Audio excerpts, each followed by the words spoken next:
Hey, Renter Retires, it's Adam Schroeder here, and today we are going to talk about what your lender needs for you to get started looking for an investment property.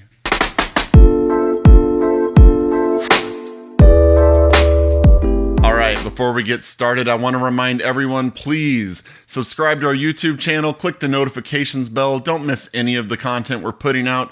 We're trying to make you the smartest investor you can possibly be so that when you start building your portfolio, you are as successful as you can possibly be. Also, at the end of the video, if it's been helpful, please click the like button. Let us know that we're doing a good job. Let the algorithm know we're doing a good job. Let other people know that it's a video worth watching. And as always, if there are any questions about this video, or if there's anything else you want us to cover, leave a comment below and we will get to it as soon as possible. So let's get into it.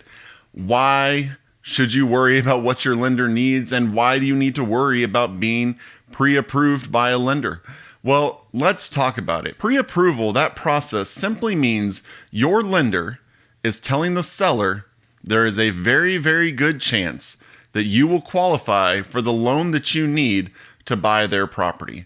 Now look, 3, 4, 5 years ago, you could go into a deal and just say, hey, I want this property, and then start the lending process. That wasn't a problem. It will probably come around that it won't be a problem again in the future. But for right now, with as hot as this housing market is, with as quick as properties are moving, sellers aren't accepting offers that don't have a pre-approval attached to it. Why should they? If you don't have it, they can pass on you and have 3 other people in line who want the property who are pre-approved. So let's talk about the things you need to have in order so that you can easily get that pre-approval from your provider, from your lender. Also remember, most pre-approvals are good for 4 months. So you don't need to go around and get one every time you have a new property. You just send it into the lender and say, hey, I need you to change this number. So let's talk about what you need to give them, because it can be a lot of paperwork. It can feel like you're underwater if you're suddenly looking for it and you're having to pull everything possible out,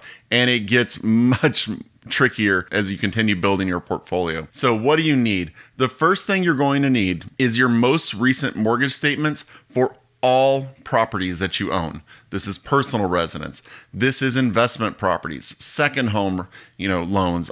Anything you have a loan on that is a property, that is a house, they need a mortgage statement on. They want to make sure that you are up to date on your mortgage payments, because if you're not paying other lenders, why do they think that you're going to pay them? They don't. They're not going to loan you money. So you need to show them your most recent mortgage statements. You're also going to need to show them the last 2 statements of bank accounts that show you have the necessary funds. Now, this doesn't all have to be in one account. You can show them multiple accounts. I know we do, because we have one account set up for emergency funds and money that we're saving for down payments. And then we have our regular bank account where we do our everyday transactions. So oftentimes we'll just send them, one or the other, or both if we need to show them, like when we're buying multiple properties at the same time.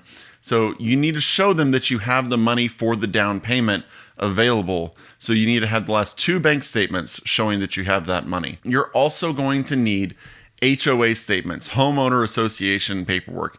Any property that has a homeowner association, they're going to want to see that you're up to date on that, because homeowners can start placing liens on properties, which makes it a nightmare for mortgage companies if they have to come in and go after the loan that you have on that property. So they want to make sure you're up to date, that you're paying your bills, and that everything's good there. You're also going to need pay stubs from the last 30 days.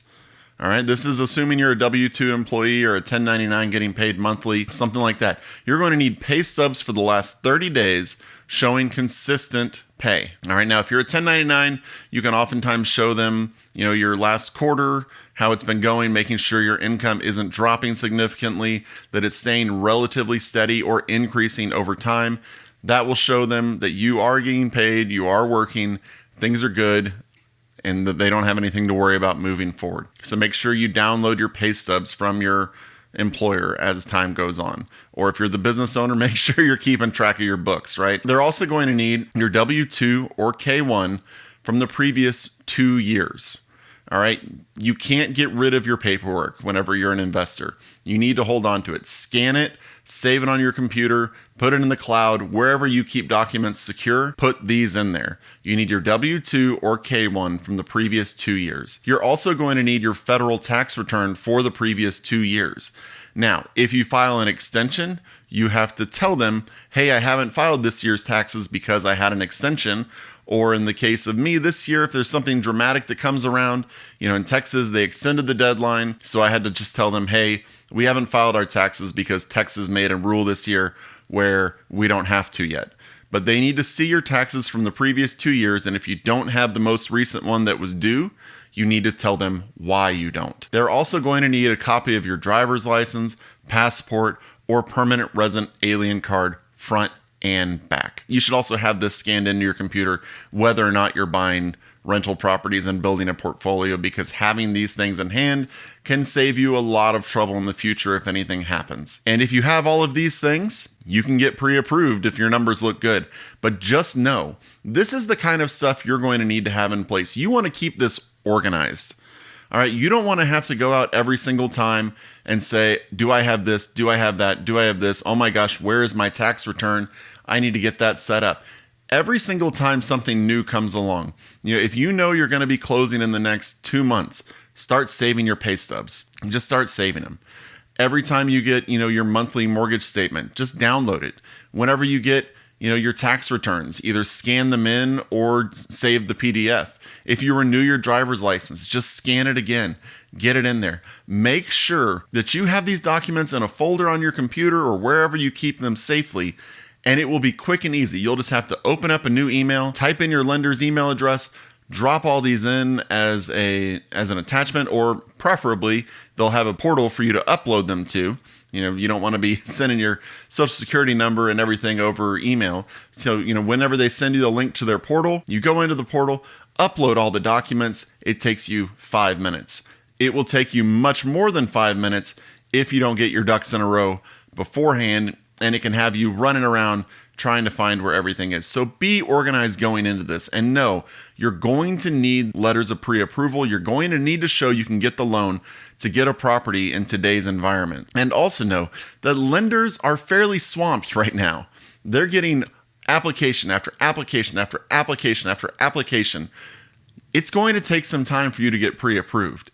And as I mentioned, you've got 4 months from when they approve you to when they have to pre-approve you. So if you're even considering getting a rental property in the next, 3 months, or even putting an offer on in the next 3 months, you may as well go ahead and get started, because it can take 1 to 2 weeks to get pre-approved with your lender. So why wait? You can have something sitting around for 2 months as you're searching for the right property. You can have it sitting around for 2 days, 2 weeks, whatever you need, as long as you stay under that 4 month. If you are considering it, there is no reason not to do it. It's not going to hurt your credit. You can use that for everything for the next 4 months. There's no reason to wait on it.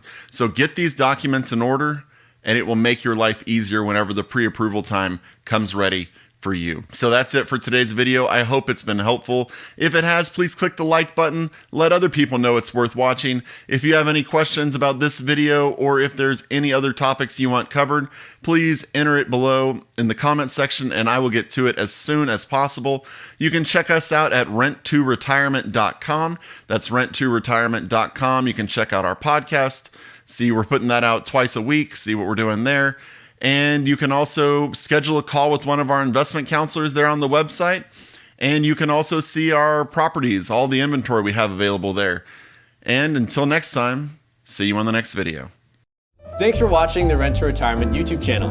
Check out some of our other videos, like this one, or this one here.